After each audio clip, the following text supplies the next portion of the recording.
बिस्मिल्लाहिर्रहमानिर्रहीम। अस्सलाम वालेकुम इंग्लिश लवर फ्रेंड्स, क्या हाल है? उम्मीद है आप लोग खैरियत से होंगे। आज मैं आपके लिए एक नई वीडियो लेकर आया हूँ जो वोकैबुलरी के मुतालिक है। तो आज हम आपको बताएंगे how to enhance your vocabulary. तो मतलब ये कि वोकैबुलरी में किस तरह इजाफा किया जाए, इसका क्या प्रोसीजर है। डियर फ्रेंड्स, अगर आपके पास 300 वर्ड्स या इससे ज़्यादा हैं और वो अल्फाज आपके पास हैं, नो डाउट कि आप अच्छा लिख सकते हैं, अच्छा बोल सकते हैं और अच्छा किसी भी टॉपिक पर लिख सकते हैं बहुत अच्छे तरीके से। अगर आपके पास यूजेज ऑफ ग्रामर है, हाउ नो जानते हैं ग्रामर की, और 300 अल्फाज का ज़ख़ीरा है आपके पास, तो आप बहुत अच्छा लिख सकते हैं। तो इसी के लिए मैं आपको बता रहा हूँ तो किस तरह आप अपने वोकैबुलरी में इजाफा कर सकते हैं। रोज़मर्रा रूटीन के अंदर जो भी वर्ड्स आप याद करेंगे तो उसका क्या तरीक़ेकार होगा, तो इसके लिए हम आपको बता रहे हैं आज कि how to enhance your vocabulary. तो सबसे पहला एक स्टेप है रीडिंग। आप रीडिंग करें डेली, यानी वो रीडिंग करें, कोई भी कंटेंट ले लें और प्रेफर करें कि न्यूज़पेपर, जो डेली न्यूज़पेपर होते हैं घरों में आ जाते हैं, तो इंग्लिश में जो भी अच्छे कंटेंट होते हैं उसमें रोज़मर्रा के नए अल्फाजों का ज़ख़ीरा होता है। तो उसमें आपको चूज़ करना पड़ता है कि कौन से अल्फाज आपको चाहिए। तो उसके लिए आप न्यूज़पेपर का इंतखाब करें, उसमें से एक या एक से ज़्यादा पैराग्राफ को रोज़ाना रीडिंग करें, उसको समझें। तो इस तरह आपको जानकारी होगी अल्फाजों की। और सबसे बड़ी बात यह कि एटिमोलॉजी, यानी हर वर्ड्स की एटिमोलॉजी है, यानी उसके मुतालिक इंफॉर्मेशन आपको जानना है, ताकि आप अपने उस अल्फाज को अपने स्ट्रक्चर ऑफ सेंटेंसेस में समो दें और अच्छी तरीके से उसका इस्तेमाल करें। तो यूँ समझ लें कि पैराग्राफ की सूरत के अंदर आप कंटेंट उठाएं न्यूज़पेपर से, उसको याद करें और डेली 1 या 2 मरतबा उसको रीडिंग करें। यानी the more you read the more you can. जितनी आप रीडिंग करेंगे, जितनी आप स्टडी करेंगे, पढ़ेंगे, उतने ही आपको जानकारी होगी अल्फाज के साथ।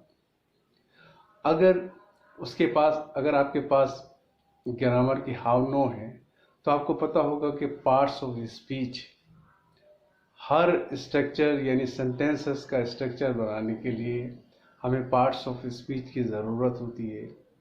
यानी पूरा एक स्ट्रक्चर पार्ट्स ऑफ स्पीच के बगैर अधूरा है। पार्ट्स ऑफ स्पीच क्या है? 8 इसकी किस्में हैं जो कि आपको भी पता होगा। जैसे एडवर्ब है, नाउन है, वर्ब है, एडजेक्टिव है, प्रीपोजिशन है, कंजक्शन है, इंटरजेक्शन है और प्रीपोजिशन है। तो ये 8 मिलाकर 8 अल्फाज हैं। तो उनको आपको याद करना है। उनको जब आप रीड करें तो इसमें आपको रिकॉग्नाइज करना है ये एडवर्ब है, एडजेक्टिव है या कोई पार्ट्स ऑफ स्पीच की किस्म है। तो इनको भी आपको जहन में रखना है। इसी तरह अगर इनके बगैर कोई जुमला, अगर जुमले में से किसी भी अगर सेंटेंसेस में से पार्ट्स ऑफ स्पीच निकाल दें तो खाली उसके अंदर ABC रह जाएगी। यानी ABC पूरी 26 अल्फ़ाबेट हैं, वो बगैर पार्ट्स ऑफ स्पीच के हम उसमें कनेक्टिविटी नहीं कर सकते। यानी पार्ट्स ऑफ स्पीच जो है एक ज़रिया है, एक सोर्स ऑफ कनेक्टिविटी है, तो हम उसको जोड़ते हैं, यानी पूरा एक स्ट्रक्चर बनाते हैं। तो जब जुमलों में सेंटेंसेस पूरा मुकम्मल होता है, इसके बगैर मुकम्मल नहीं होगा पार्ट्स ऑफ स्पीच के मुताबिक। जैसा आपने पढ़ा होगा, जब हम टाइपिंग सिखाते हैं, इससे पहले सीखते थे, तो क्या होता था कि एक जुमला दिया जाता था जिसके अंदर 26 लेटर्स, जो जिसमें वोवेल्स भी होते थे और कॉन्सोनेंट भी होते थे, 26 लेटर्स में इस्तेमाल होते थे। वो एक जुमला होता था। वो जुमला ये था कि एक quick brown fox jumps over the lazy dog. इसमें पूरा अल्फाबेट आ जाता है। इसी तरह ऐसे जुमले हैं जो 5 वोवेल एक जुमले में इस्तेमाल होते हैं, जैसे ये वर्ड्स के अंदर, जुमले में नहीं, वर्ड्स के अंदर। जैसे एजुकेशन 5 वोवेल्स हैं। जैसे फैसिशियस हैं तो इसमें भी 5 वोवेल्स हैं। तो ये वर्ड्स पूरा है जिसमें 5 वोवेल हैं, और बहुत से ऐसे वर्ड्स मिलेंगे जिसमें 5 वोवेल इस्तेमाल हुए हैं। वोवेल्स क्या हैं? जैसे ए, ई, आई, ओ, यू, 5 वोवेल हैं। 5 वोवेल एजुकेशन में भी इस्तेमाल होते हैं, फैसिशियस में भी इस्तेमाल होते हैं, और बहुत से अगर आप रीडिंग करेंगे आपको मिलेंगे। इसको ट्रेस करें, उसको ढूंढें और अपना जहन में रखें। इसी तरह पार्ट्स ऑफ स्पीच के जुमले हैं। पार्ट्स ऑफ स्पीच भी एक जुमले के अंदर आपको मिल जाएंगे। अब जैसे है wow really she got grade A1 in her examinations, and I hear this good news, I was surprised। तो इसके अंदर 8 पार्ट्स ऑफ स्पीच की जो किस्में हैं वो इस्तेमाल हुई है। तो इसको आप प्रैक्टिस करें कि इसमें पार्ट्स ऑफ ऐसे जुमले बनाएं, तो इससे भी वोकैबुलरी बढ़ने का मतलब ये है कि एक ज़रिया है। अब जैसे फ्रेजेस है, फ्रेजेस क्या हैं? यानी फ्रेजेस ग्रुप ऑफ वर्ड्स हैं। और ग्रुप ऑफ वर्ड्स क्या हैं? जैसे on the way, on the गो या इन दी रूम। ये एक कंप्लीट सेंस नहीं बनाते। सेंस तो बनता है, जैसे ऑन दी वे, रास्ते में, लेकिन इसके साथ जब तक जुमला हम मुकम्मिल नहीं करेंगे तो ये पूरा मुकम्मिल नहीं देगा। वैसे तो फ्रेजेस देता है, इनकम्प्लीट वो इसका सेंस देता है फ्रेजेस।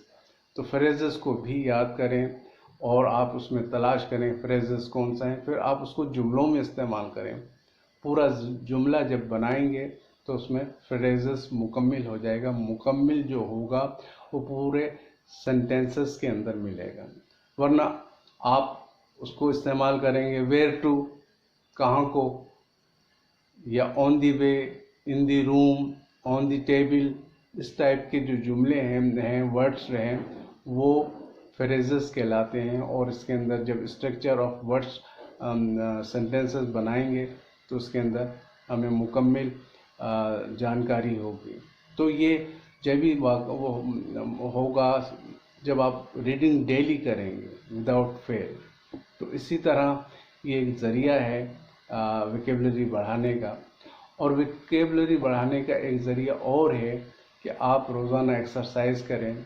जो भी आप कंटेंट पढ़ें जो न्यूज़पेपर पे, उसको आप मार्किंग करें और उसको लिखें। एक रजिस्टर बना लें, उसमें कॉलम लिखें, नाउन कहाँ है, प्रोनाउन कहाँ है, एडजेक्टिव कहाँ है, एडवर्ब कहाँ है। इस तरह के 4 किस्म के जो पार्ट्स ऑफ स्पीच है उसको राइट डाउन करें।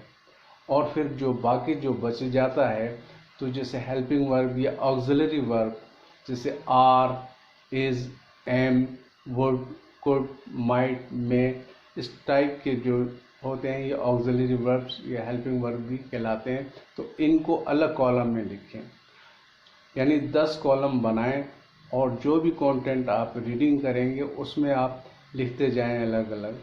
तो आपको इसमें जानकारी होगी और लफ्ज़ों की पहचान होगी कि एक लफ्ज़ के क्या मायने हैं। यानी इंग्लिश के वर्ड्स ऐसे हैं जो मल्टीपल वैरायटी है, किसी और लैंग्वेजेस के अंदर नहीं है जितनी मल्टीपल वैरायटी इंग्लिश लैंग्वेज के अंदर है।